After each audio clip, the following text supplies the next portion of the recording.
Before we get into today's show, we are trying to grow our NFL Draft channel here at Channel Zakria.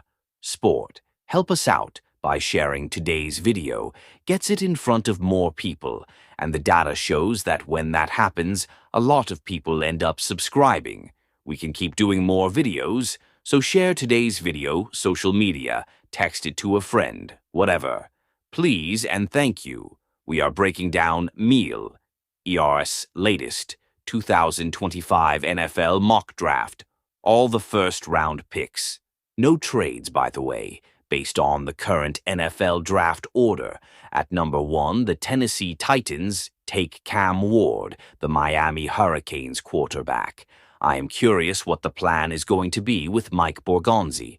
Now mostly seems like in charge of the Tennessee Titans, he made the comment he wouldn't pass on a generational player. I don't know if that actually exists in this class, but it at least opens the door to not take a quarterback, since no one really thinks Ward or Sure generational players. Maybe you can make an argument. Travis Hunter is that guy. He is the wide receiver cornerback out of Colorado. Quarterback is a real possibility for the Browns, but Hunter is Mel's number 1 player. Can't Sam surprise to see him go at number 2? That leaves Shedeur Sanders to the New York Giants. Now Mel is a bigger fan of Shedeur. Then he is Cam Ward, which makes me think he thinks the NFL is higher on Ward. Obviously, I think a Shedeur-Neighbors combination could actually be pretty decent, but I would be worried about A on the hot seat. GM head coach taking a quarterback at number 3. Overall, number 4 is Abdul Carter, the Penn State linebacker. I think, Mike Rail's a defensive guy. Patriots did not have a lot of sacks this year. Carter coming in there, receiver stands out as a pretty big need, but you could always try to get one in round 2 or in free agency, and Carter was awesome in the CFP and not the stretch too. By the way, number 5 is Mason Graham, the Jags defensive tackle. I think adding another interior pass rusher makes sense for them, and outside of Carter and Hunter, if you were to get a quote-unquote consensus under the next best defensive player, I think Mason Graham would lead the way. There, number 6, T. McMillan, the Arizona wide receiver. You have Brock Bowers. Now you're adding McMillan to fully replace Devontae Adams. I'm really intrigued by that. I don't know who the heck the Raiders quarterback is in this scenario, but if Shedeur and Cam Ward are gone, you're kind of stuck with what you're stuck with at that point, because it's not like you're G to take Jalen Milroe or Jackson Dart at 6 at least. You shouldn't. Who do you think is the best player in the 2025 NFL Draft? No wrong answers. It's your opinion after all. Go vote. The pinned comments of today's show. Number 7 is Michael Williams, the Georgia edge rusher. Mel composite to Trayvon Walker. And I do think that makes sense. The production was low. The traits are really intriguing. Hassan Rek may or may not be back. And whoever hiring, get a top-end defensive player. Jalen Walker, the linebacker from Georgia.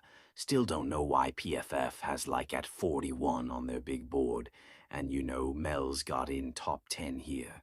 I think Mel's probably a bit more on point. There are tweener traits like, is he a full-time edge? Is he a full-time linebacker? Is he a little bit of neither? Which has led to some misses on recent draft history with tweeners. But I think he's got PR, good play, really good film. Maybe don't overthink it. Not great class, Will. Johnson to the New Orleans Saints. I know they moved on for Marsha Lattimore. I don't know if corner is actually that glaring of a need, but it is a good value for a guy that's been pretty consistently mocked inside that top 10 number.